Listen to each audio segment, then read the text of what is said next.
so often, but to me, I'm like, go educate. Like, go do something productive. But what is the problem? Like, you know, Jacqueline has a big problem with it, too. Whenever she hears the PlayStation start up, like, I gotta hear the huffing and puffing. Yeah. But if I were to just have TV on, you'd be on TikTok as it is, not paying attention. It's not that, so why does it bother you? Because it's not the distraction of me being on TikTok and us watching TV. It's what you could be doing with that time. There it is, and that's what I knew it. I knew it. You women want to task us so bad Yes. that you're so pissed that we're taking time from doing something. Wait a minute, you're enjoying things? You have time to do this video game? Here's the thing. Here's all the things you could be doing. Here's the thing, you're enjoying it, but you could also be planning something nice for us. You know, like... Yeah, like, you can't make this stuff up. Women typically always want to task men to do things. Like Cass, like, I got this chair right behind me, and Cass will come in here and lay down with baby Nix. They'll sit in that chair and rock in the chair. She'll play her little jackpot party phone games, and then I'll play Call of Duty. And we just sit in here together. We spend time without being, like, we're present with each other, but we don't have to be, like, engaging with each other. POV, you move in with a woman who hates to see you happily playing video games. Trash? Yes, just give me 2 minutes. Fine, I'll just do it myself, you lazy piece of... You... Get off your loser! Oh!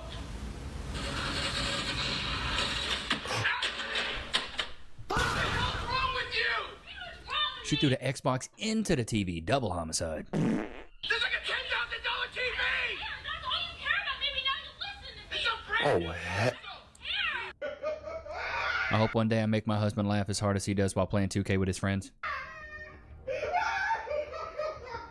I'm telling y'all, hanging out with the boys, man, is something different. And the thing is, your girl's not supposed to be funny like your boys are. You've known these dudes for years.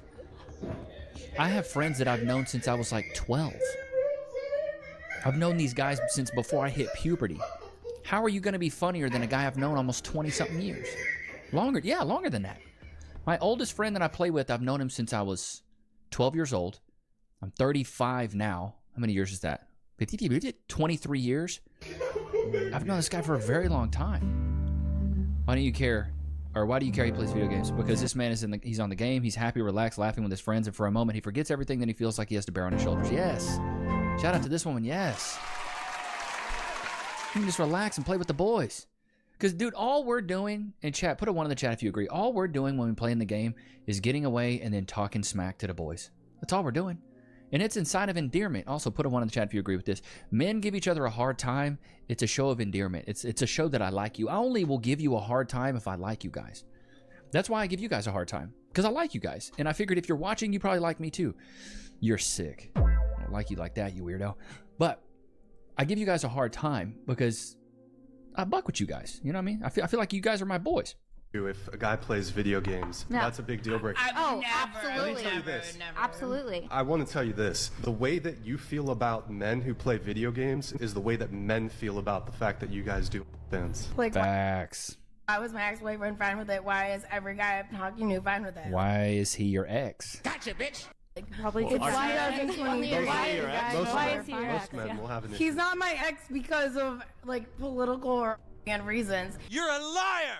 He's my ex because I knew that my intuition was saying he wasn't the one. He wanted it. Believe me, if it was up to him, we'd still be together. He's still for the young and exes, and he's trying to Pokey pay Man's me career for to- jobs now. I mean, what does that Well, I mean, at least he knows your worth. Gotcha, bitch! How he views you. I would never accept a payment for a job. I understand that. But you're But trying you to accept payment to take your clothes off. say, oh, he's your ex because you do pants. He's not my ex because I do pants. He's my ex because I don't want him in my life. So you're attracting negative men that continually Well, I'm an hurt you. empath, so I I'm naturally an empath. Look at this. No accountability. I'm an empath. So you naturally attract toxic people? Well, yeah, they're hot as When women say they I don't love it. I love it. like men that play video games, it rarely has anything to do with the video games themselves, and it has more to do with things like emotional availability and emotional maturity and time management. And a frustration is when a guy is more invested in his screen than talking to his partner. Like if you're in the middle of having an emotional conversation and you're trying to connect, and then your partner is in the middle of a boss fight it can be really hard to have that emotional conversation. Oh, God, just shut up. A boss fight? What are we talking about, like this Super Mario? A boss fight? They are never satisfied no matter what you do. Turn around. Babe, this isn't a Cadillac. It's a Jeep Wagoneer. It's just as nice as a Cadillac. I bought this. I bought it for you. Are you messing with me right now? No, you said this. Look at it. Look at it. Full sleeve tattoo, purple hair, and we're wondering why she's ungrateful. You wanted an SUV for the family. This is. I said I wanted a Cadillac. This is not a Cadillac. So ungrateful. Why would you spend money on? How much was this thing? It's like $100 grand. It was. A lot of money when you should have got a Cadillac. This is very similar. I looked up stuff that's similar to the Cadillac. This is very. Why would you try to surprise me with something similar when I asked you for a Cadillac? You could sit in it and look in it, and you'll see. I'm about to. You'll see it's very similar. Wow. Can you So return it? ungrateful. I don't think it works like that. You're not posting this because This is. It's paid for. Like it's. It's a very nice SUV. Those Wagoneers are I nice. mean I've it's driven them. pretty, but it's not a Cadillac. The roses in there too. That's what I asked for, and you said we couldn't get it. Saying I'm just a girl is This is why I say women are children, dude. She's acting like a spoiled brat. And you said we couldn't get it. saying I'm just a girl is so funny. Like, I'm 28 years old, but like, yes, I'm just a girl. Like, if a man were to say I'm just a boy, oh my God, like that would make me physically ill to hear a man say that. Like, no, you're a man. You go out to work and you do important man things as a man should. Why is it always the women with a full face beat and they're always in bed? Who you get ready for? But me, a 28-year-old girl, I am just a girl. I shouldn't have responsibilities because I'm literally just a girl. You gotta love it, dude. You have to love it. They want the equality of outcome, but not the, like, equality of opportunity was one thing, which they got. Feminism got that. All right, you get the equality of opportunity, but now they want the equality of outcome. That's the problem. A major red flag in men that's actually normalized in society is a man playing video games. Okay, all right. This dude is performative. This is what we would call a pander bear. This dude is pandering to women here. I used to think that this was acceptable growing up, but as I continue to grow old, I just can't seem to justify it. It's like, in my mind, a man playing a video game is the equivalent of a grown man coloring in a coloring book. I don't see a problem with that. You know why I don't see a problem with a man playing video games or a man coloring in a coloring book or a man playing with Legos? I don't think it's a problem because it's all replace video game, replace coloring book, replace Legos with hobby. A man is enjoying a hobby. And who are you to sit there and constitute what level that hobby is at? Maybe he likes video games because it's interactive. Maybe it's nostalgic for him. For me, it's nostalgic. I've been playing video games since I was like 10 years old, maybe even younger, maybe 7 or 8 years old when I was playing Tekken with my half brothers. I love it. Hopping on the game, I was playing Halo online and talking trash online with the headset. Like, that to me is nostalgia. And it's a beautiful thing that I can hop in and I can hop on the game and I can play with my boys that I've known for 20 years. That's a beautiful thing, in my opinion. Beautiful thing. Know why anybody wouldn't want to do that. And also, I don't know why anybody wouldn't want to go to free cash right here. Scan the QR code and you can play video games. You can play mobile games right now. You know what I mean? Go free cash. Get paid real money. 49,000 ratings, 4.8 stars on Apple. You can only do this on Apple, though. I'm sorry, guys. You can, I wouldn't do PayPal. I would do like an Amazon gift card, or I would do like a bank transfer. But you can watch movies, you can play games, you can get paid instantly. It's pretty awesome. I got guys here that pay their light bill doing this. That, you know, it's good for beer money. You know what I'm saying? If you want some beer money, it's a great way to go and get you some cold beer money, boy. That's what Cass and I use it for. So it's just beer money. Things we want to do that are extraneous. So scan the QR code. Also have the link in the description there, so you guys can go play games if you want to, make a little bit of extra coin. Don't play them for free. Play them and get paid. It's like, aren't we just kind of beyond that? It's like, why wouldn't we go outside, shoot a gun, or chop some wood? It's like, I just think that... What are you, freaking Paul Bunyan, dude? Why don't we just go outside, chop some wood, and shoot some guns? Maybe because that's not your hobby, dude. Maybe my hobby is sitting in and playing video games, bruh. Maybe that's my hobby. I don't like to read. I like to watch movies. Is watching movies cringe? Come on, bro. If a hobby isn't either building competence or somewhat leading to personal growth internally, whether it's, you know, physical development, mental development, spiritual This development. dude is a straight up pander bear. Talking about you got to better yourselves at all times. No, people can take a break.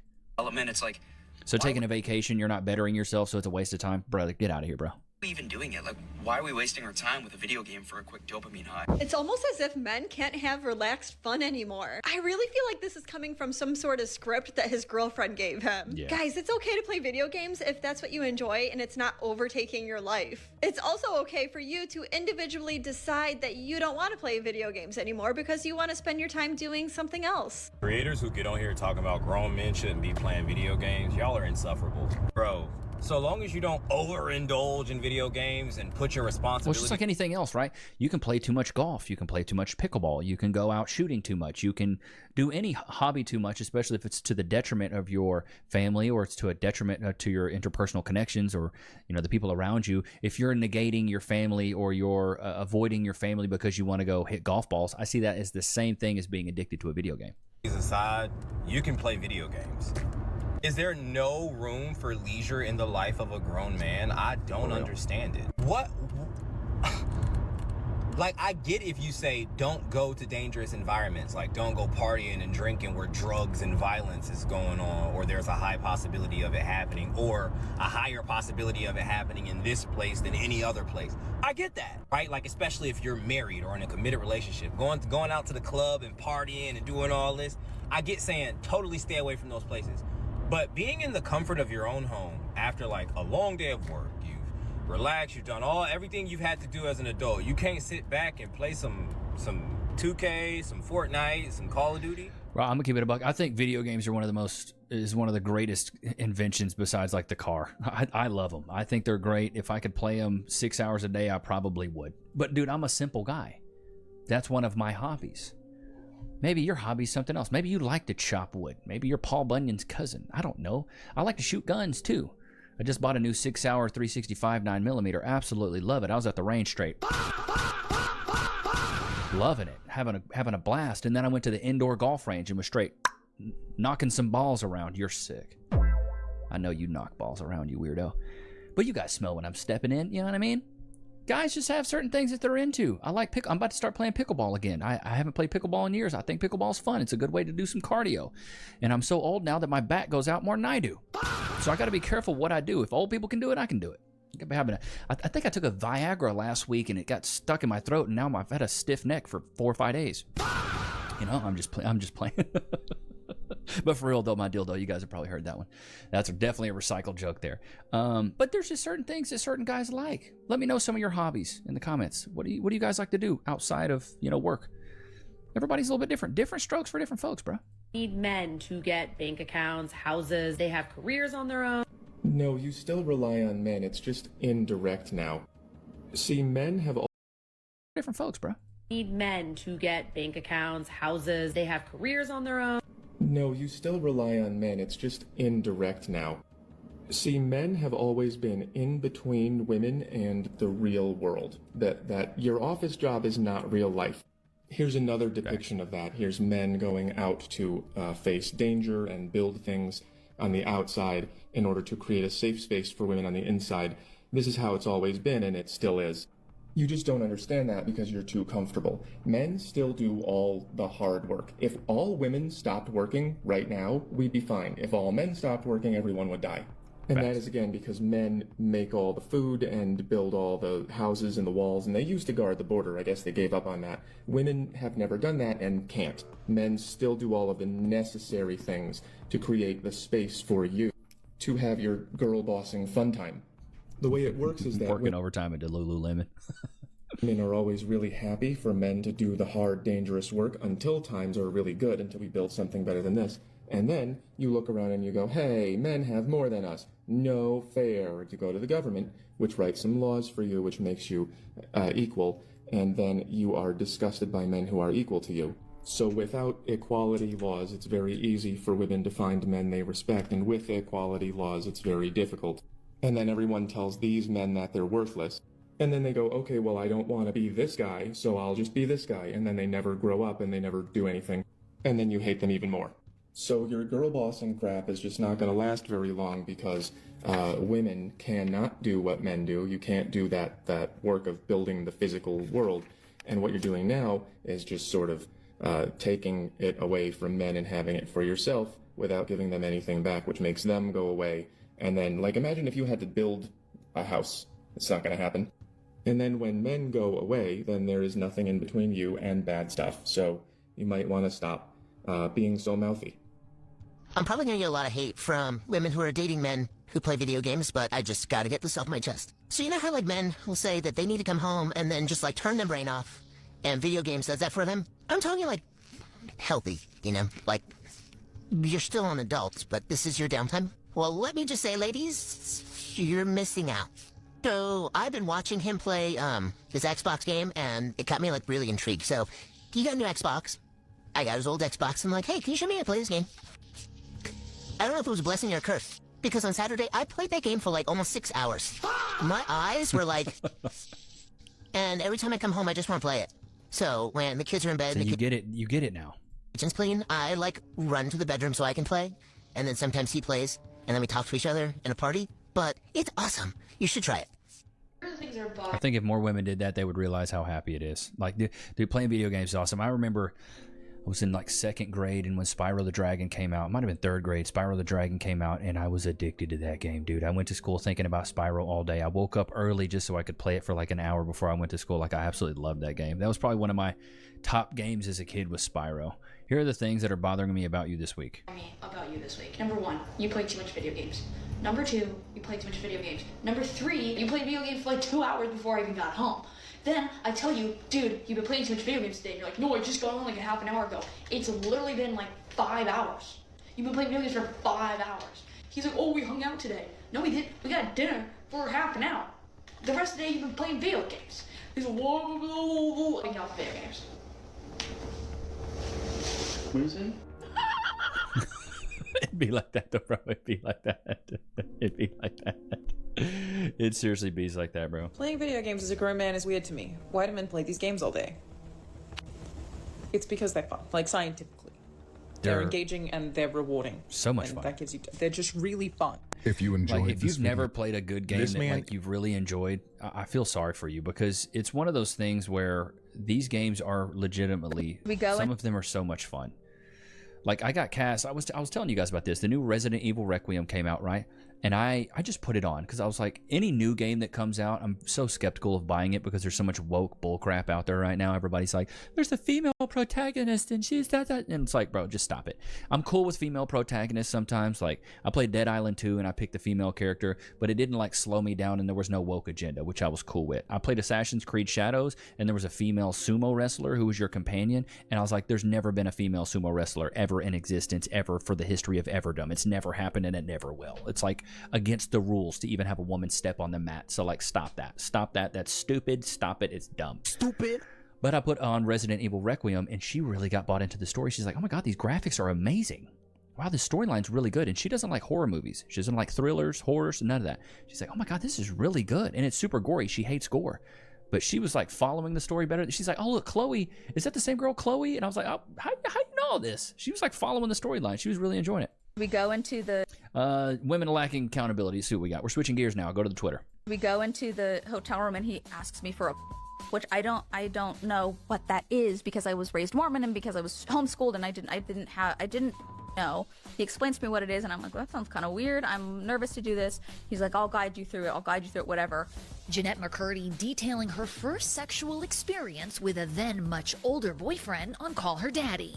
It's squirts in my mouth and I'm like, what was that? Something came out. I thought, did he pee in my mouth? What the is happening? I will say I've seen the headlines. I've seen a lot of the headlines that are flying around town. And this headline acted as inspiration for her new book, Half His Age, out January 20th. The fictional story inspired by Jeanette's real-life May-December romance. That was my entry point into, a real form of sexual activity.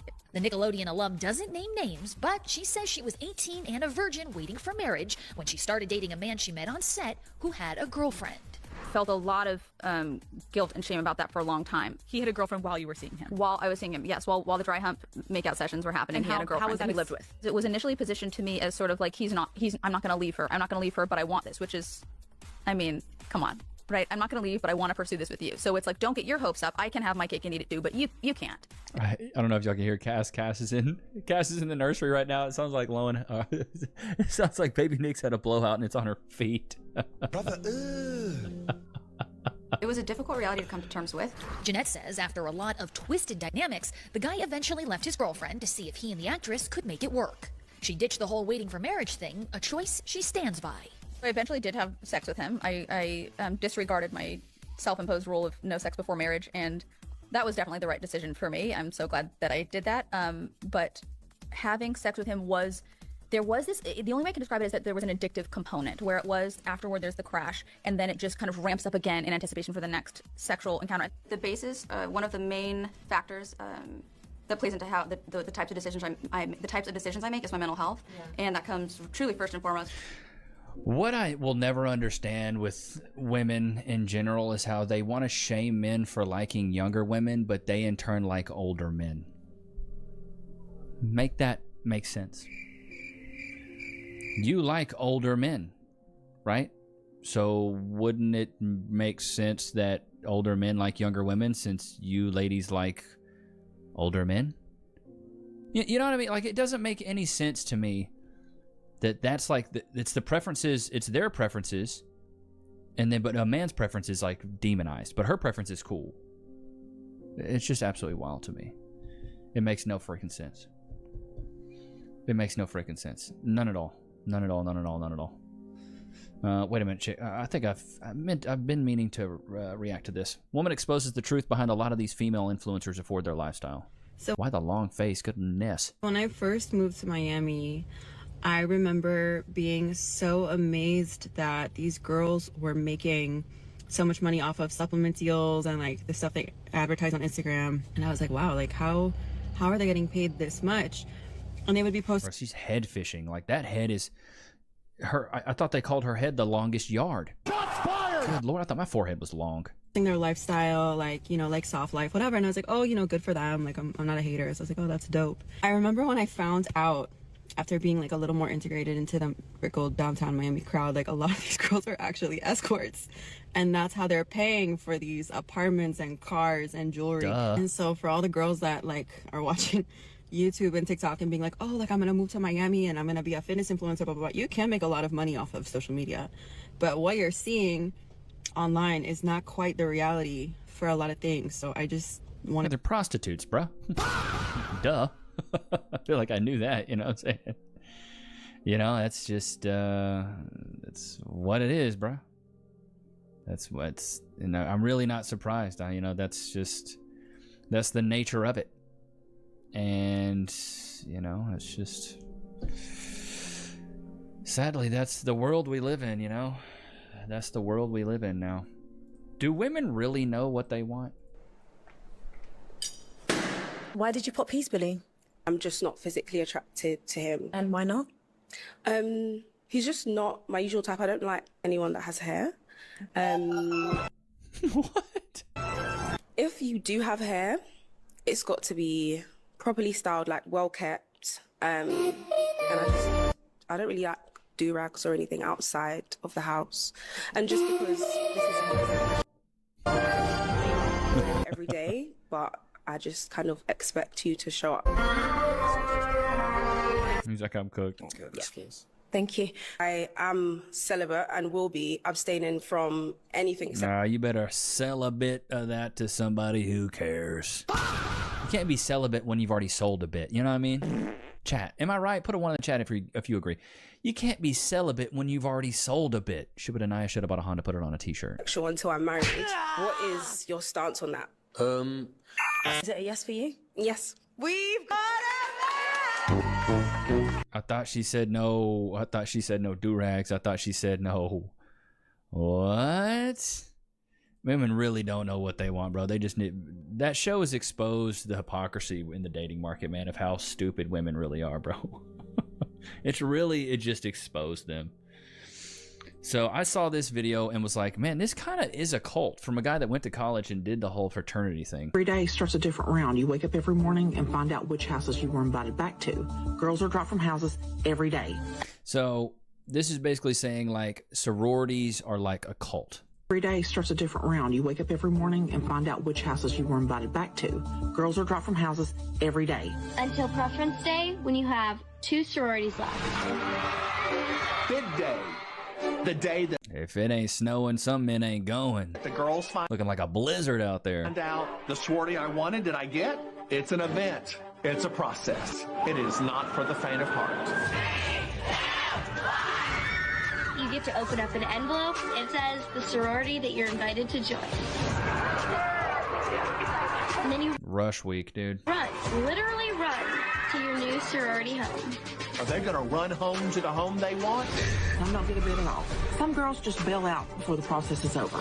So savage, but at the same time sweet. Oh my god. Oh my god. The cult of sororities, man. Goodness gracious. It is wild work. Men should not lie about their age or height, but it is rich and not without a sense of irony when it comes to a woman who wears a full face of makeup, has lip filler, Botox, and uses filters. Here's why women are deleting Hinge almost instantly. Men are out here. Okay, here's what she says. Here's why women are deleting Hinge almost instantly. Men are out here lying about their ages. And we're not talking about lying about their ages. Bruh, she looks like Sid from Ice Age. I just don't get the eyes, man. It's the eyes, Chico. By a year, 2 years. No, men are out here lying about their ages by 10 years. That is not a mistake. That is intentional. And if you can so easily lie about your age, what else are you going to lie about? Wow, the irony. No self-respecting woman is going to go on a date with you or be told on the date that you're 10 years older and stay on the date. Men are also not putting their profession in their profile. You don't need to put like the exact company you work for, but you can put lawyer, finance, marketing.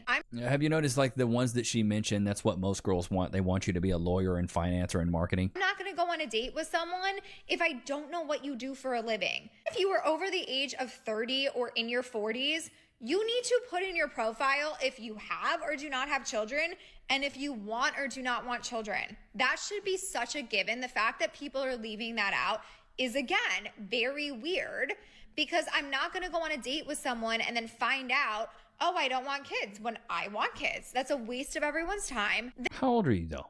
Because if you're like nearing 40, them eggs are shriveled. Then we also have the men that lie about their height. Women don't want to show up to a date and they're thinking a man is 6'1", and in fact he's 5'9". It's the same thing with you ladies. We don't want to show up and you be a big back. When you're showing us pictures from your college days. Like, we're gonna notice women are allowed to have a preference. You're wearing a full face of makeup, lip filler, Botox, and a face filter, and you're talking about all this stuff. On their height, just like men are allowed to have a preference if you like a blonde or a brunette. We just need to, in general, be honest about everything. People are just leaving out information. You're joking, right? Be honest about everything. Take the makeup off. Suck the lip filler out of your lips. And then we're all spending time on dating apps for men to not message first or at all. Y'all wanted equality. Or send a dry hey or just be pen pals. Like, sorry, no. We're on a dating app. Here's my thing. These women are older, still alone, and think they have the keys to success. Clearly, you don't know what you've been doing. Clearly, you have no clue what you should be doing. So the last thing you should be doing is telling other men what they should be doing when what you're doing isn't even working. It's like a blind man teaching you how to shoot a sniper rifle. Dude, you're blind. You can't see. Free. Sit. Shake. Good boy. Thank you, baby. Free. Oh, sorry. I dropped it again. Dude, my bad, dude. Yeah. So this is why I always give the analogy, like, if you were learning to fish, who are you going to ask? The fish or the fisherman? Don't worry. I'll wait. You're going to ask the fisherman. I'm not going to ask a fish how to catch a fish. I'm going to ask a fisherman how to catch a fish, because clearly, if he's got the title of fisherman, he's doing pretty well. He's doing pretty well. So I don't know. It is what it is. Ain't that right, Lokes? Whoop-de-doo. You already done with that? Wow. But I hope you guys enjoyed today's episode. Don't forget to like, comment, subscribe. It was good to have you guys out, man. Until next time. Peace.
Genocide house is not good for Iran.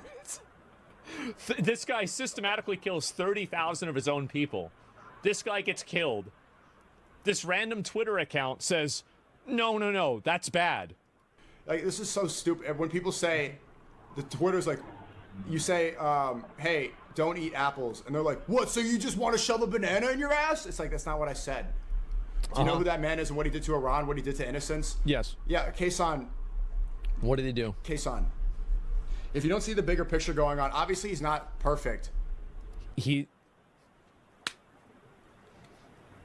True.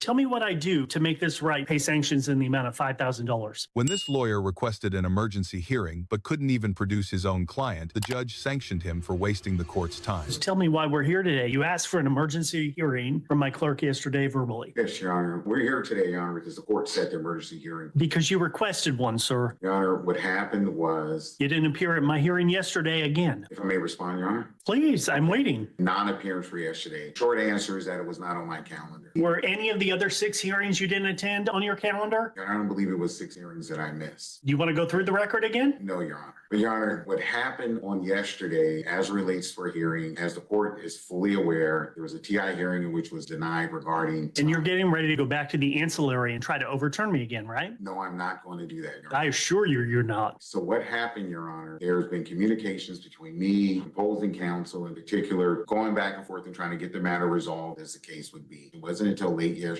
that I was directed to seek, if it was possible, to go and see if we could have it modified. At that moment... Why would I modify it after you've had 6 weeks to modify it? Your Honor, I was instructed to do it by my client. Where's your client? I instructed him to be here today. Where is he? I have no I'm idea. about to issue a bench warrant. Where is he? Your Honor, I have no idea where my client is at Okay. this moment. But Your Honor, may I explain? You may not. I'm asking where your client is. You don't know. Your Honor, if I may explain. When I called in the court advised that we had an emergency hearing scheduled for this morning. At your request. I advised my client of the emergency hearing on a status conference.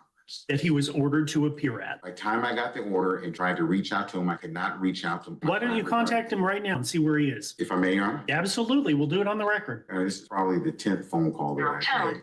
Does your client want to prosecute this case anymore, or should I dismiss it? No, yes, he does, Your Honor. Where is he? I have no idea where he is. Go find him right now. Mr. Rhodes, any luck? No luck in contacting him. It's clear to me your client doesn't want to prosecute this case. Why didn't you appear for 6 weeks? And then you appeared last week on Friday. You didn't appear yesterday. And now again this morning, you're requesting emergency relief from this court. As I mentioned earlier, I did not appear yesterday because the hearing was not on my calendar. Tell me what I do to make this right for everybody else in this courtroom that has spent their time and money this morning. I don't have any suggestions, Your Honor. All right. Well, I do. You're going to pay sanctions in the amount of $5,000. Get out of my courtroom now. And those sanctions are payable by you directly, not your client. Get out of my courtroom. I need a bench warrant. I want him arrested. Tell me what I do to make this right. Pay sanctions in the amount of $5,000. When this lawyer requested an emergency hearing,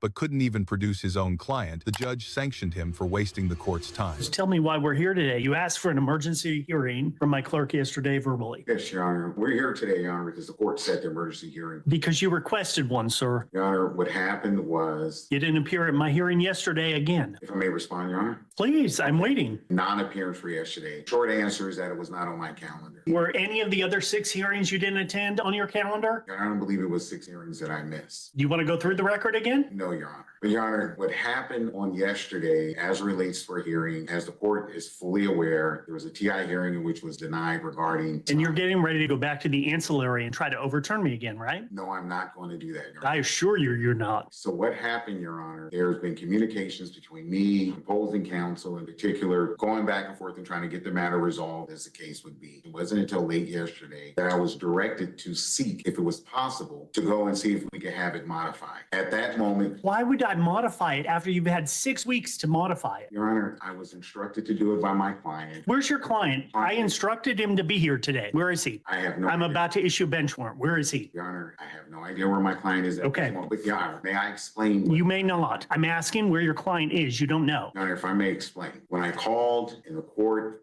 advised that we had an emergency hearing scheduled for this morning. At your request. I advised my client of the emergency hearing on a status conference that he was ordered to appear at. By the time I got the order and tried to reach out to him, I could not reach out to him. Why don't you contact him right now and see where he is? If I may, Your Honor? Absolutely. We'll do it on the record. This is probably the 10th phone call that I've made. Does your client want to prosecute this case anymore, or should I dismiss it? No, yes, he does, Your Honor. Where is he? I have no idea where he is. Go find him right now. Mr. Rhodes, any luck? No luck in contacting him. It's clear to me your client doesn't want to prosecute this case. Why did When this abusive man tried to walk away from months of violent with just a $443 plea deal, the victim finally spoke up and the judge wasn't about to let that injustice slide. Mr. Cothey has agreed to plead to 1 count of misdemeanor disorderly conduct, with the remaining counts in the complaint dismissed and read in, and a joint recommendation by both parties for court costs totaling $443. I believe he was in the process of a revocation. Was he revoked or did?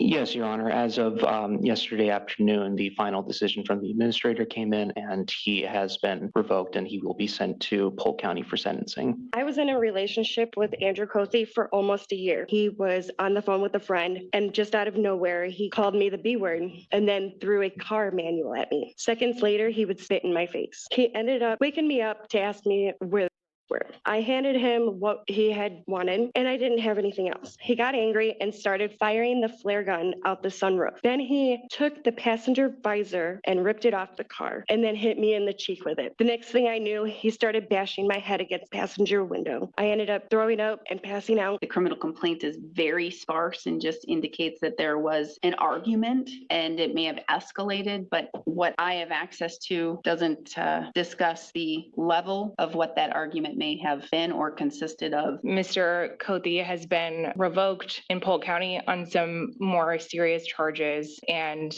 is going to be presumably serving a jail sentence. I think at least one of those had some stayed jail time. So I don't believe that based upon the facts that anything more is necessary here.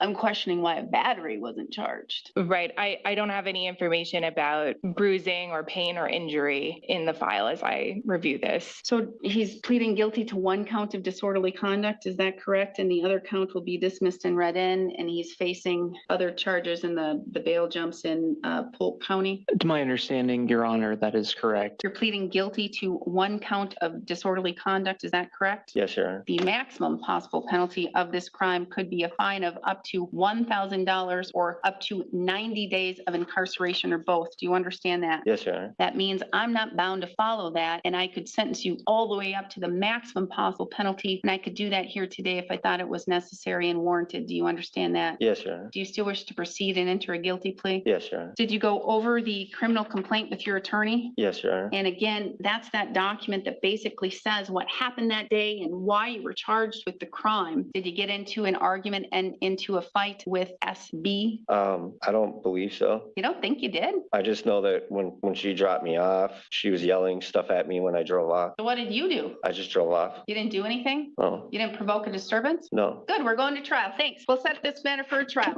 Okay? When this abusive man tried to walk away from months of violent with just a $443 plea deal, the victim finally spoke up and the judge wasn't about to let that injustice slide. Mr. Cothey has agreed to plead to 1 count of misdemeanor disorderly conduct, with the remaining counts in the complaint dismissed and read in, and a joint recommendation by both parties for court costs totaling $443. I believe he was in the process of a revocation. Was he revoked or did? Yes, Your Honor. As of yesterday afternoon, the final decision from the administrator came in, and he has been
combien? 3 €.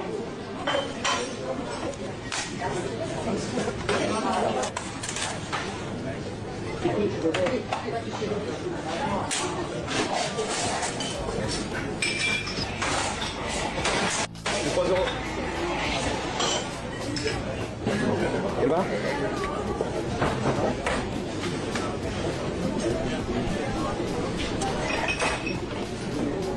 C'est combien s'il vous plaît? 3 €.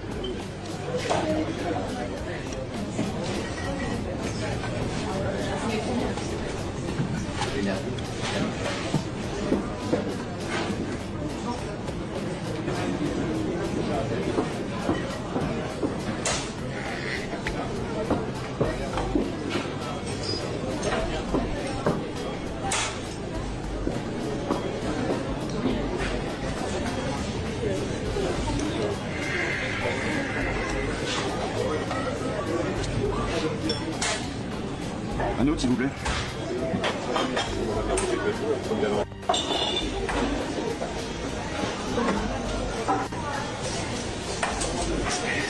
C'est combien? 3 €.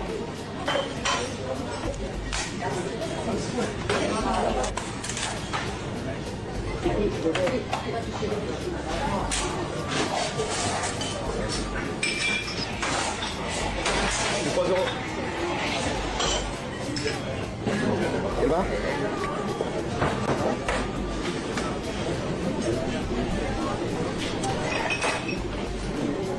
C'est combien s'il vous plaît? Really appreciate if you could put those peanuts away as soon as possible. I'm gonna get the stewardess right now. If my peanuts across the aisle, a crumb happens to get on you, and you travel it all the way to visit your granddaughter, and your granddaughter dies, maybe, just maybe, your granddaughter's not meant to be alive. Oh my God! He took it left. He took it left immediately. No! Did you hear what he just said? No. He just oh my God! He just insulted me, insulted my granddaughter, and said he wanted her to die. I wasn't insulting her. I didn't say I wanted her to die, but the irony that your granddaughter is allergic to nuts and you're nuts. Oh my God. I really need headphones. That means he wasn't trying to hit She nothing just else. laughed. She laughed. She smiled at that. Really appreciate if you could put those peanuts away as soon as possible. I'm gonna get the stewardess right now. Die, but the irony that your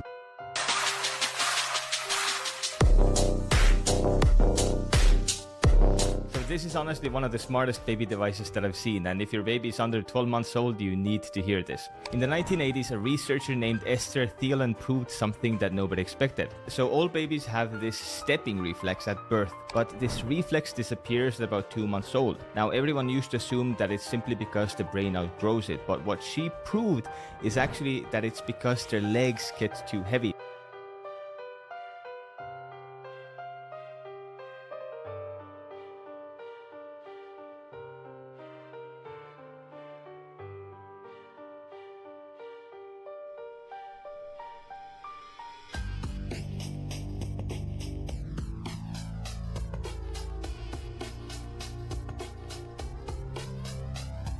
So true. I completely agree. He's not perfect. Absolutely.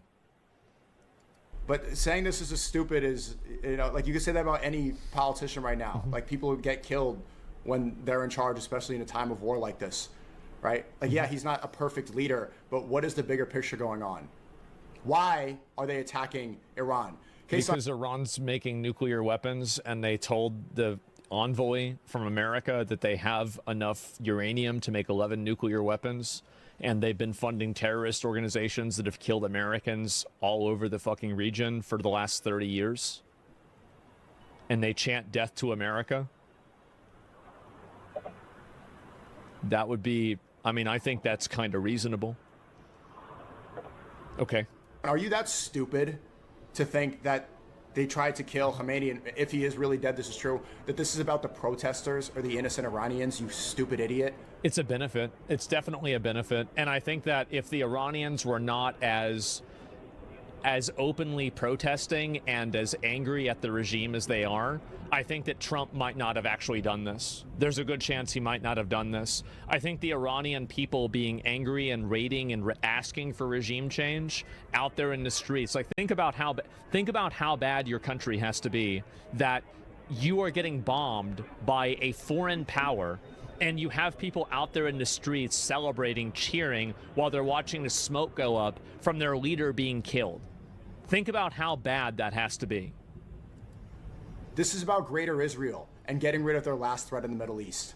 Finishing the job that they've been doing for the past 30 years. Destabilizing Libya, Yemen, Lebanon, Iraq, Syria, every surrounding nation with missiles pointed, with their targets pointing right at Israel. Even if all of this is true, it has nothing to do with Iran's strategic risk to America. This has nothing to do with it. Whether this is in Israel's benefit or not doesn't have anything to do whether it's in America's benefit. Iran's the last one. They're the last one. What does Trump keep repeating? We'll watch the speech in a second. He says, Iran should not have a nuclear weapon. And then Israel has nukes. Israel has the Samson option. They have the option, Israel right now, this is part of their doctrine, where they say if anti-Semitism gets too strong, they can bomb the whole world. Don't tell me. Do you really have a Samson option? Do you really have a Samson option fucking button on your soundboard?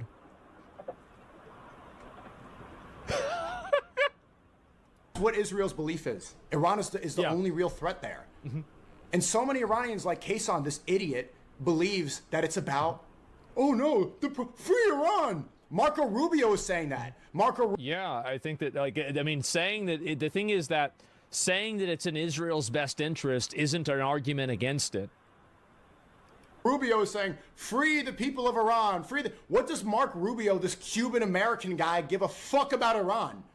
Well, because he's the Secretary of State and he has to deal with it if they cause problems. Obviously. Marco Rubio 10 years ago was talking about Iran. Pete Hegseth faking bench pressing the Secretary of War. What does he care about the free people of Iran? Because it takes, what do you mean? Why would the Secretary of War care about this? It's simple. Because if the country is not trying to kill the people in his military, it makes his job easier, right? If you can neutralize a foreign military that's causing you problems, then yeah, obviously that's a benefit. Yeah, duh, of course. I don't know why, that's his job. Wouldn't you want to neutralize a military that has said that they want to destroy the country? You're put in charge of the Department of War, and you're not going to try to get rid of the country that says death to the country that you're part of? I don't even understand this logic at all. Obviously that's the case. People in America aren't free. And then now they care. Of course they're free. People in America are absolutely free. This is the type of slop commentary that I see constantly. People in America aren't free. If you are trying to draw any sort of a parallel between the freedom, opportunity, and possibilities of what somebody can be in their life versus an Iranian and an American, you are being so delusional, I do not even know what to say. These are people who, they get beaten for not wearing a headscarf. They can't play music in public, as far as I know. There's all kinds of crazy risks and fucking, they have a curfew. It's insane. How can you even possibly compare these two things as if there's any sort of equivalence at all? It's absolutely, you have them literally, they're firing guns right now at people that are just speaking out their window. They're shooting up at apartment buildings, residential apartment buildings, for people yelling anti-regime slogans. This is nothing even remotely close to America. It's not even in the same universe. About the sovereignty of Iranian citizens? Wake up, dum-dum. Free Iran! So easy to brainwash these people. The only argument that Sneeko made in this is that it's in the best interest of Israel, which means that it's wrong. That's the only actual argument that he's made in this entire video.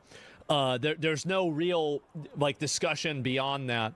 It's just Israel is bad, and because Israel is bad, then going after Iran is bad. I think that's very reductive. I don't know why that would happen. So Kason responded to this. He said, "Who are you to say what's best for Iran? Insulting me and calling me a stupid..." Oh, here we go. It's another one. Well, let me finish this and then we'll look at the bombs. Calling me a stupid idiot who's speaking out for his country and family who's been suffering in Iran for decades, and you make it about Israel? All Iranians wanted was peace and freedom, suffered for decades. The people of Iran are celebrating right now in Iran for a reason. What the fuck would you know about living there or what's best for Iranians? I've lost family in Iran to this tyrant regime, but you wouldn't understand, Sneeko. I'm not even going to insult you or go back and forth. By the way, I'm Iranian and I chose to speak up. Yes, exactly. I am so glad to see this. These are the same people saying it to Venezuelans as well.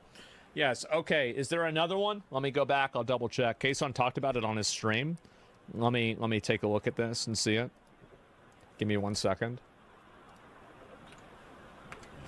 Let me check this real quick before I get into this.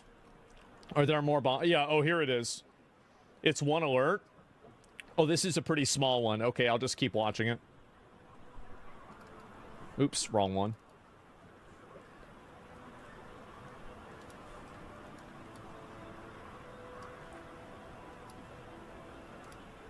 Are worshiping a on. Let me explain to you what I've noticed about the internet and just everyone in general that have been against Iran, the Free Iran movement. I just want to say something to you guys, okay? All of you who are against this movement are worshiping essentially and defending a devil. A man who not only was murdering women every single day for not covering their faces and their heads. You guys know that, right? He's a nutball. You guys know that, right? This man would murder and kill women who would not cover their faces and their heads. Just one more time. This man would murder women who, if they left their house, had to cover their face, and their heads, or they would be killed. You guys are defending. He's not perfect, You guys are defending this person. He's not perfect. And Nobody's you guys make perfect. it about America and Israel. Brother, if New Zealand went and freed Iran, we would all be praising New Zealand. Exactly. If Finland went and freed Iran, we would all say, God bless you, Finland. But you guys are making this about Israel and America when all Iranians wanted was to be freed by this fucking lunatic maniac who would murder people for no reason. You guys do understand that, right? This, if you're Iranian, this has nothing to do with Israel and America. This has nothing to do, it just has everything to do with a fucking country that fell apart and became a See, this is the difference when moral posturing and virtue signaling is oppositional to virtue. This is what happens. Demonic is you end up on the side of somebody who systematically kills their own people. Government who would murder innocent people. There was 30,000 people, 20,000, 40,000, however much, who were protesting against this man. And he killed them. And we have Jay the Bard in chat. My uncle found out that a family friend in Iran who was 66 years old, who was just taking care of his mother, was shot in the head for going out past curfew. Yeah, that's what you're defending. That's what you're trying to say, oh no, it's Israel, Israel, Israel, Israel. You know what he did? I couldn't even talk to my family in Iran because he shut out the fucking internet and the phone lines. You couldn't even speak. I couldn't even speak to my family. Yep. I couldn't even speak to my family. This man was killing people and we can't even talk. We can't even speak. Don't want to call you brainwashed.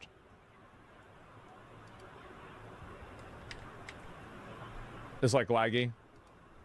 Religion. Nothing. Brother, this is literally bigger than just religion. This is a man, a sick fucking government who destroyed an incredible country.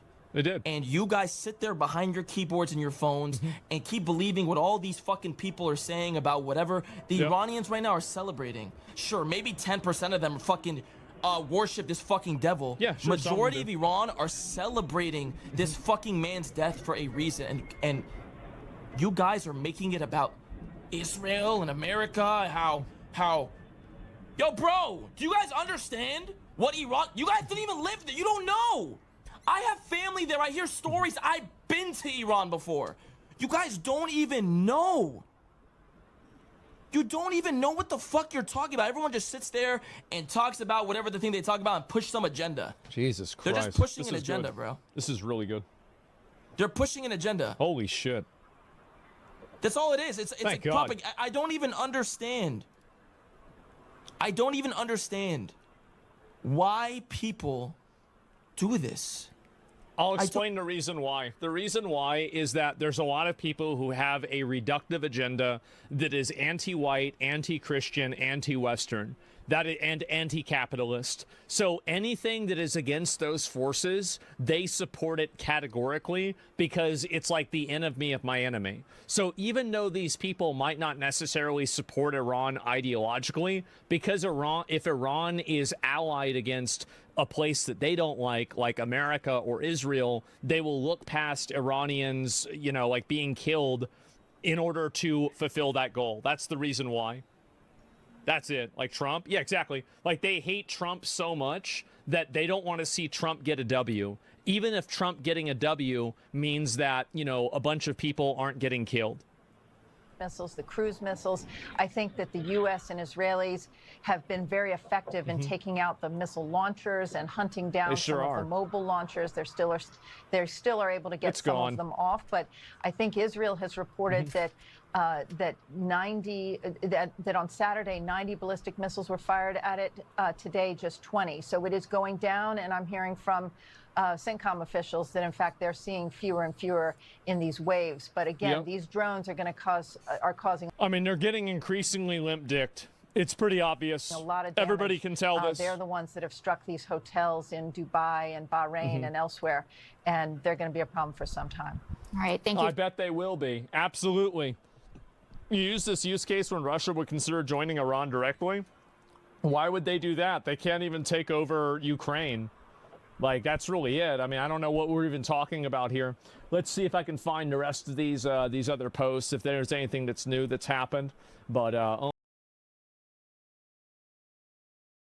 Hello, wonderful person. This is Anton, and today we're going to discuss a concept that's very difficult to imagine. A concept that even sounds more like science fiction than actual science. And, well, here we're talking about the idea of nothingness not actually existing. Or I guess to be more precise, the idea that even complete vacuum still has a bunch of activity and a bunch of stuff happening at all times, even when you try to remove every single particle and every piece of energy from inside. And that's because based on a lot of principles of quantum physics, and especially the uncertainty principles, for many decades researchers theorized that even empty space is technically a kind of a boiling sea of various particles popping in and out of existence, just like you see in this simulation.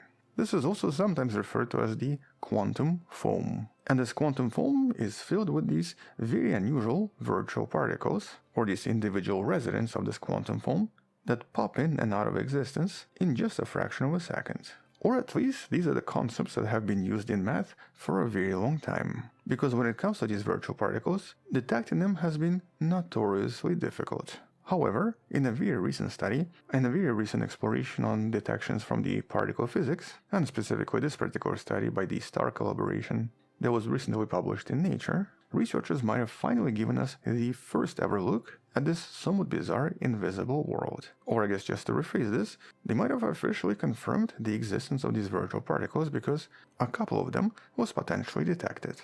And so in this video we're going to discuss some of the discoveries from the study in regards to both virtual particles and quantum foam, talk about how the scientists potentially caught these particles, and why this kind of changes certain things when it comes to understanding everything around us. But to understand why this is important, and to understand basically what we're discussing, let's first redefine the word vacuum. Because in everyday life, vacuum is just empty space. like some kind of a science experiment where you have a bottle and you suck out all of the air. But in quantum physics, or I guess in the real world, space, as I mentioned, can never really be empty. And according to Heisenberg's uncertainty principle, there's actually a limit to how precisely we can know certain measurements, especially when it comes to pairs of measurements, like for example, energy and time. And because of this uncertainty, the energy in a very specific point of space can and does fluctuate quite wildly. Or at least it does so for a tiny fraction of a second. And according to modern theories, during this very tiny period, a pair of particles, some kind of a particle and its antiparticle, can actually borrow some of the energy from vacuum in order to exist for a split second before colliding and vanishing again. So once again, this is kind of what's happening right here. They appear and disappear, appear and disappear. And in quantum physics, this is what's referred to as virtual particles.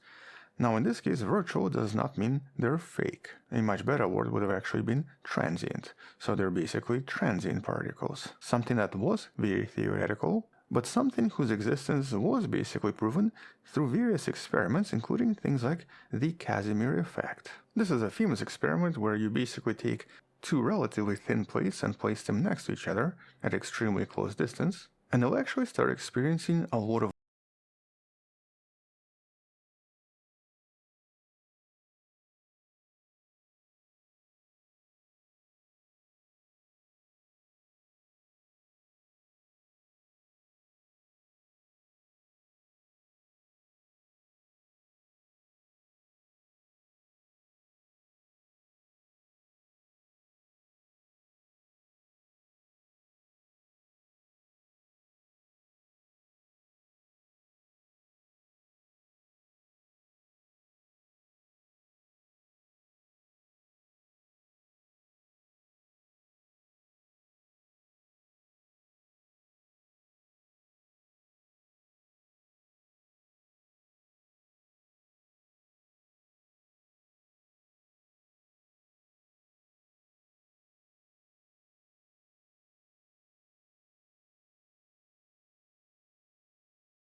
that they can even change the geometry of space-time itself, which then creates this quantum foam visible on a very large scale. And technically, this is how many fluctuations in the oldest light in the universe can also be explained.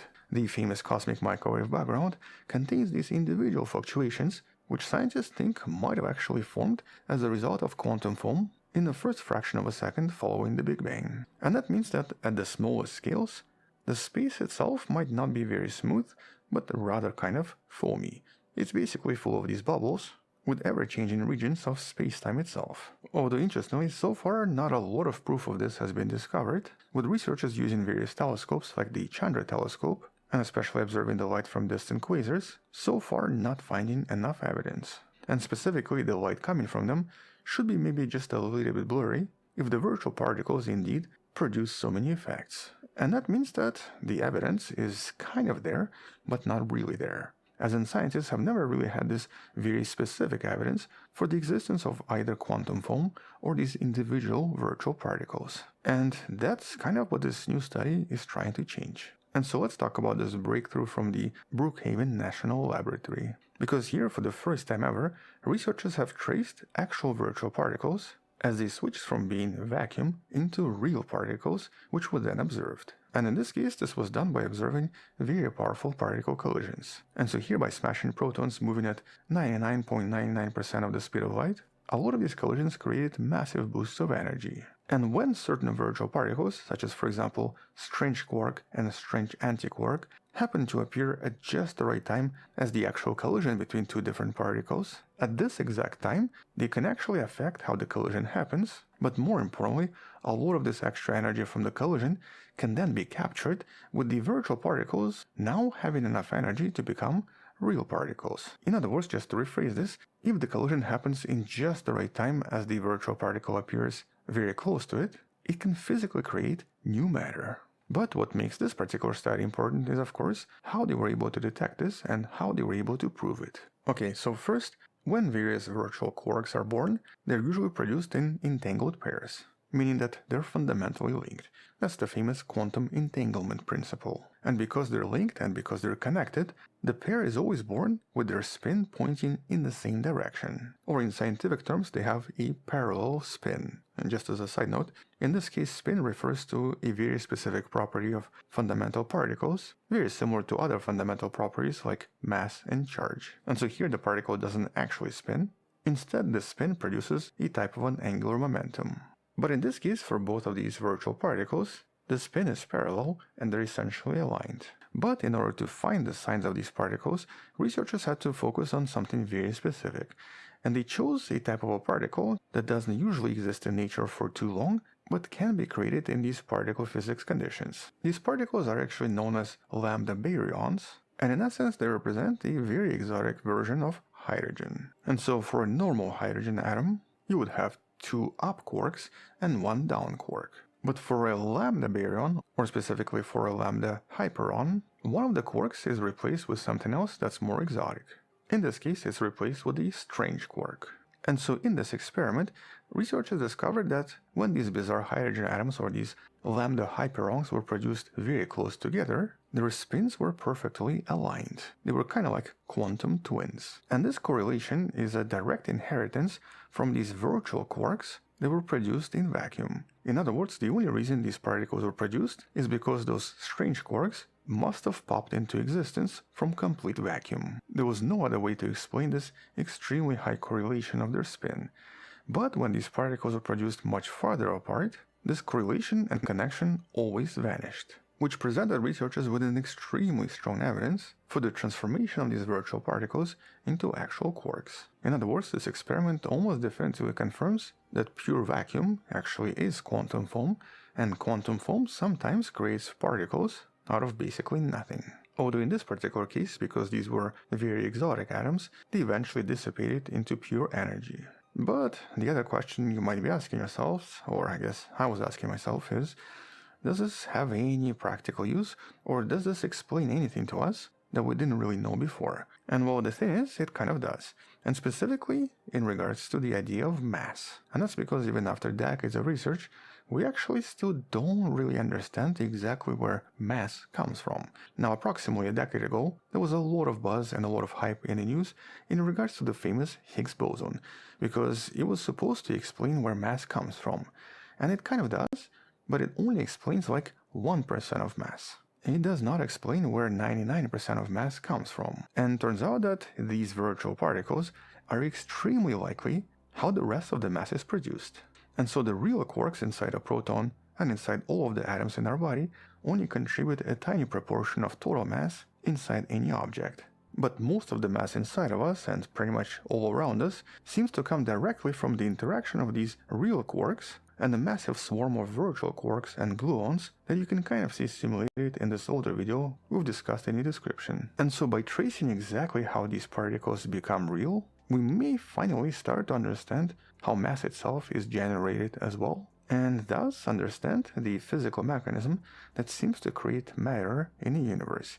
Because even today it's still not entirely clear. But understanding this vacuum also helps us study much more exotic and potentially dangerous scenarios. For instance, there's one idea we've discussed previously referred to as vacuum decay. And that's the idea that suggests that our universe might be in the false vacuum state, or basically meaning that it's not in the lowest state of energy, and will eventually collapse into what's known as the true vacuum. And this would be something that expands at the speed of light and will completely rewrite physics in the entire universe practically instantly, which will kind of sort of make everything in that old universe, or basically our universe, impossible. So essentially we'll all kind of just disappear. You can learn about this concept in one of the previous videos in the description. Luckily for us though, the data from these experiments and all of the previous studies also suggest that this is extremely unlikely to happen anytime soon. And the fact that we're still here after approximately 14 billion years presents us with pretty strong evidence that at least for now the vacuum itself and the quantum foam seems to be pretty stable. But this doesn't change the fact that this discovery and this detection is still pretty important. Mostly because we're now moving from just kind of thinking that these particles are there to actively being able to reverse engineer how it creates matter and physically seeing how nothing can actually become something. As a matter of fact, this even shows us that nothing is more important than something. Oh, that's kind of philosophical, Anton. But anyway, on a more serious note, this here is a very important reminder that right now quantum physics is still the best theory of physics we have, and seems to indeed be correct in mostly everything. And so even empty space between stars, and even the gaps between atoms in our body, seem to be filled with this very complex, beautiful, and vibrant world that involves a lot of activity and creates a lot of effects in the entire universe. And of course makes our own existence possible. But we're still just learning about this, and so only future studies will tell what's really happening here. On that note, we'll come back and discuss this more in some of the future videos. Until then, thank you for watching, subscribe, come back tomorrow to learn something else, support this channel on Patreon where you can find additional videos without any ads and can DM me directly, or by joining a channel membership that grants you early access. You can also support this channel by buying the Wonderful Person t-shirt in the description below. Stay wonderful, I'll see you tomorrow, and as always, bye bye.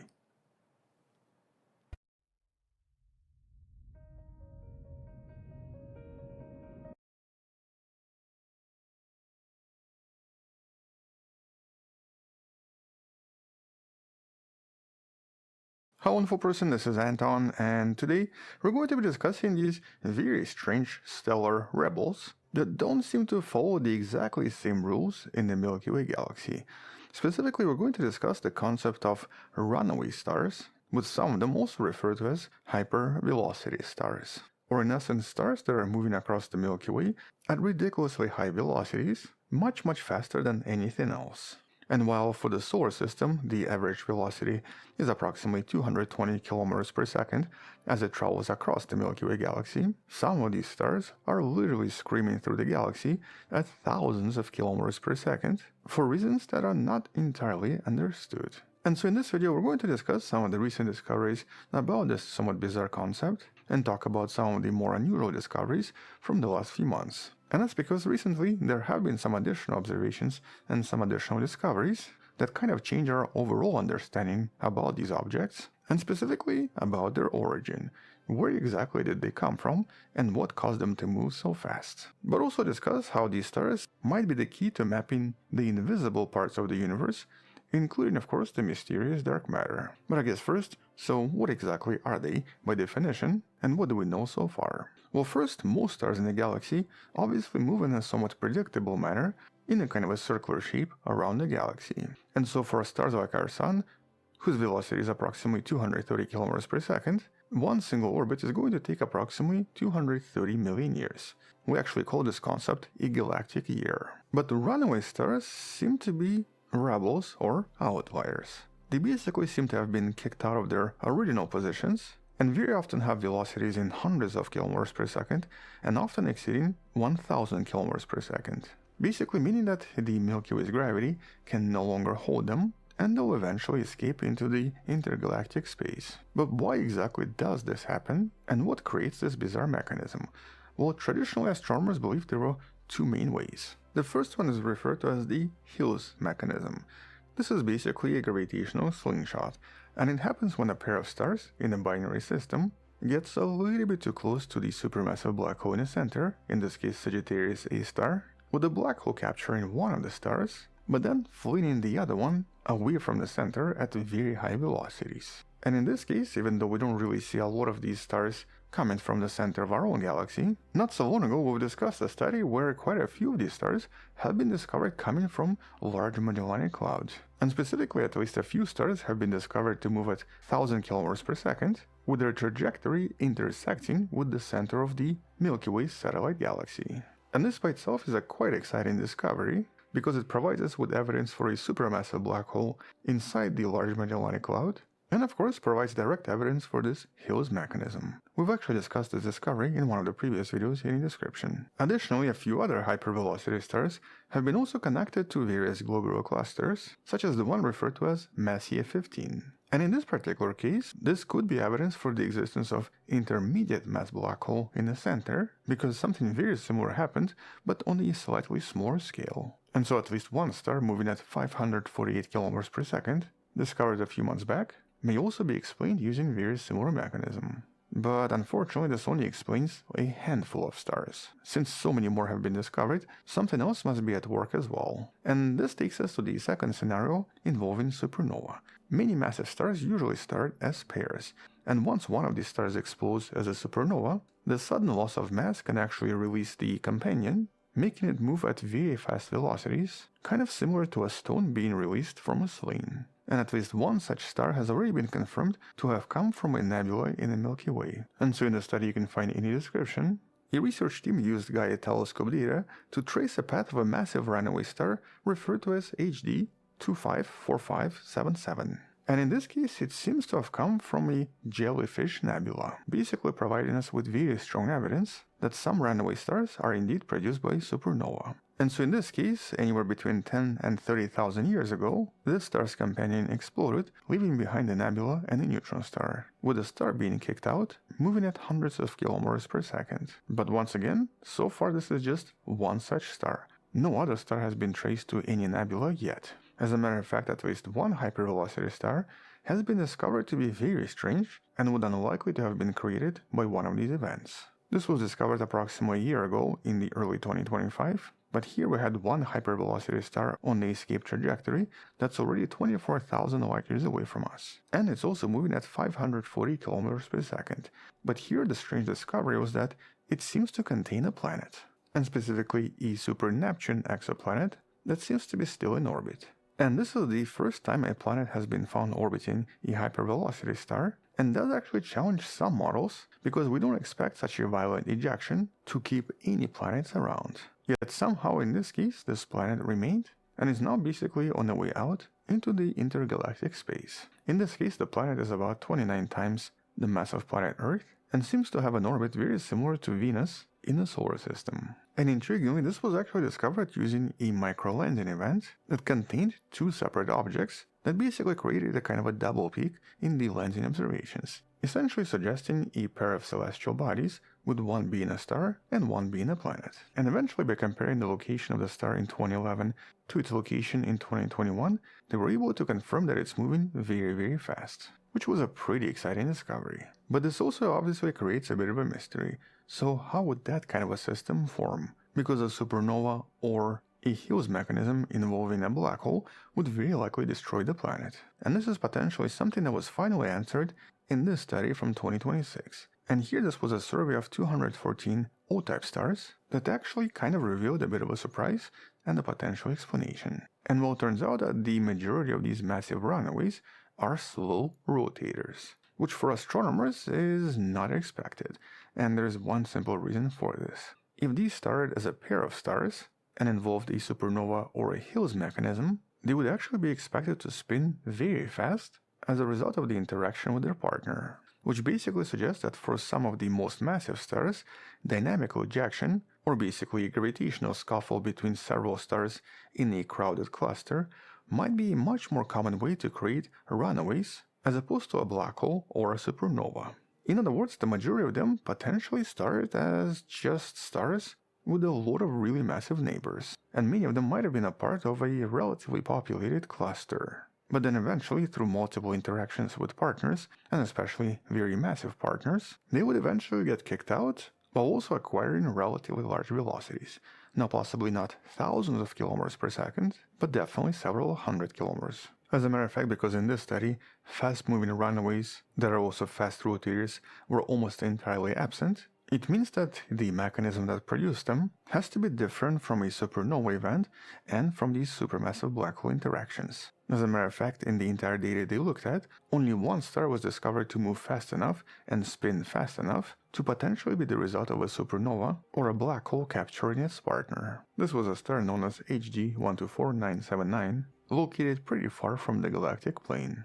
And so the main conclusion from this study was that it looks like single stars are a lot more likely to achieve runaway velocities compared to binaries, and it looks like some kind of a different mechanism is responsible for forming these stars, as opposed to what scientists believed previously involving supermassive black holes and supernova. Which basically means there's still a lot we don't understand about hypervelocity stars and runaway stars, and they might actually be created in some other way we're yet to discover. But at the same time, because a lot of these stars travel through the outer parts of the galaxy, and because they're usually very easy to find, tracing their path can actually help us map a lot of things invisible otherwise. For example, the mysterious dark matter. In this case, by tracing minute changes in their path, it might become possible to discover the overall structure of the halo of the Milky Way galaxy. And at the same time, by trying to find their origin, it might be possible to find some other hidden objects, such as various black holes or various previously unknown clusters. And interestingly, because a lot of these stars are also pretty large and pretty heavy, they will also one day go supernova, which will basically seed the empty parts of the galaxy with all of these ingredients that usually result in the formation of planets and stars. But because this concept is actually relatively new and we're still learning about it, there's still so much to learn, and we'll definitely discuss this more in some of the future videos. But just the fact that we can use them to find hidden black holes, or just the fact that some of them seem to even contain planets, is already quite unexpected for a lot of astronomers. But as we get more data from various telescopes, and as Gaia telescope data is analyzed even more, we're most likely going to discover even more of these bizarre stellar cannonballs, potentially helping us solve a lot of mysteries of our own galaxy.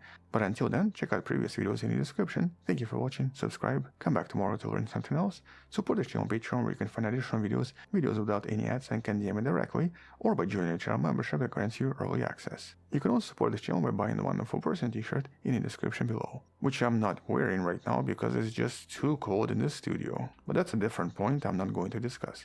Anyway, stay wonderful, stay warm, and I'll see you tomorrow. Bye bye.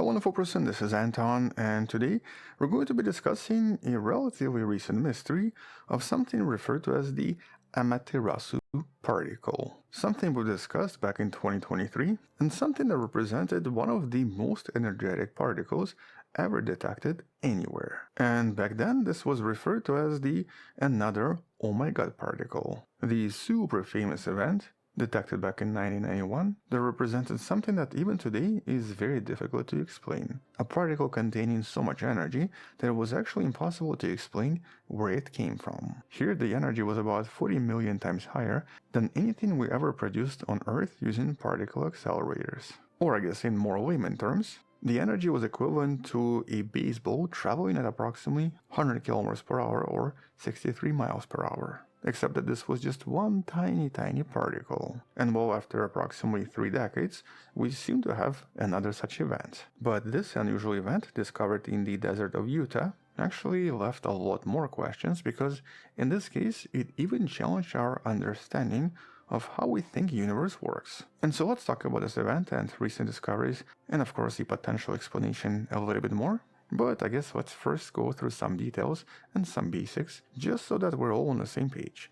First, here we're not talking about radiation, we are talking about particles. Particles traveling across space, but in this case with velocities approaching the speed of light. And as you might remember from your physics class, no matter can actually travel at the speed of light, but as they do move faster and faster, their energy starts to approach infinity. And so in this case, these particles usually travel at like 99.9999999% of speed of light, which is why they're so energetic.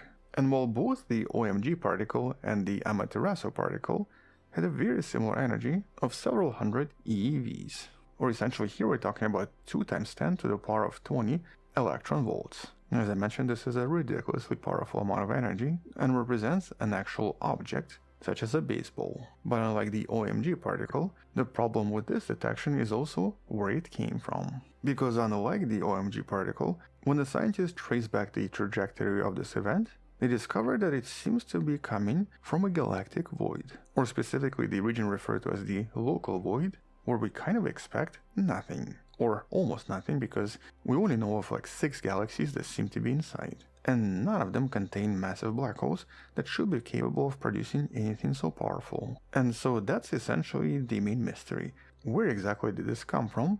How was this formed? And how do we even start approaching trying to explain this very strange mystery? But turns out that there is a way to approach this without breaking any modern physics. And so to try to explain this, we need to go through some of the basic steps on how we usually detect these, and how we think these particles travel across space. And so let's start with the Telescope Array project in Utah. Here, this observatory consists of approximately 500 detectors spread across 700 square kilometers in a desert. And they're mostly meant to detect various particle showers. And on May 27, 2021, 23 of these detectors simultaneously triggered what's known as an air shower.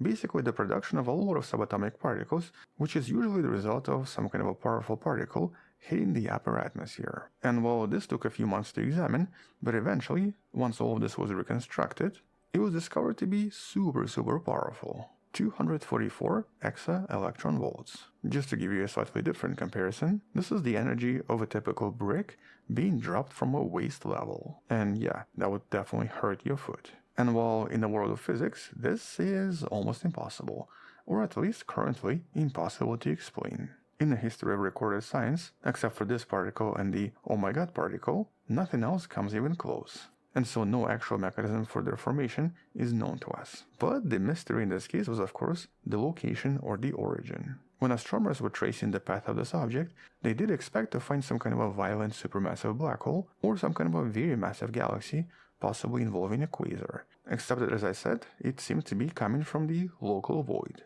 And the local void contains almost nothing. It's a vast empty region very close to the Milky Way that has a much lower density of matter and contains only 6 known galaxies. There's nothing in here that we know of that could produce anything so powerful. And so for a couple of years now, this was considered to be some kind of an unknown astrophysical phenomenon, or maybe even physics that goes beyond the current standard model, with some initial propositions involving a lot of bizarre physics, such as some kind of a magnetic monopole, or maybe even some kind of a super heavy dark matter particle. Or I guess just to rephrase this, nobody had any idea what this was. But the approach that Nadine Bourriche and Francesca Capel took was a little bit different. They basically didn't focus on the origins, they instead decided to focus on the actual particle because it might explain to us where it came from through slightly different means. And so for example, if this was some kind of a proton or just a stripped atom of hydrogen, it would very likely travel in a straight line and would not be affected by magnetic fields like the ones we find in various galaxies. And this would imply that its source is extremely likely inside this empty void, or maybe even beyond the void, and we just don't really see it because it's so far away. In other words, here the mystery would still remain a mystery. However, what if it wasn't a proton?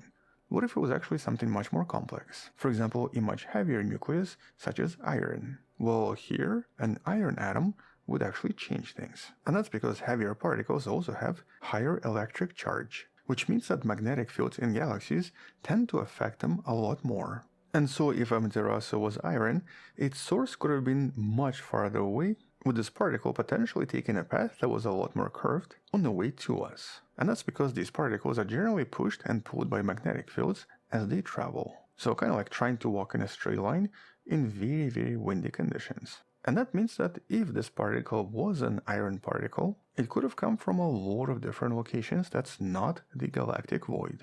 Which brings us to this new study from 2026. And so here scientists from the Max Planck Institute used a sophisticated statistical method referred to as approximate Bayesian computation. And they then combined this with 3D simulations of the universe's magnetic fields. And so instead of looking for just a straight line, they tried to simulate millions of possible paths that the particle could have taken. But in this case, accounting for all of the interactions with magnetic fields based on the maps we have. And the results in the study do provide us with a much better explanation.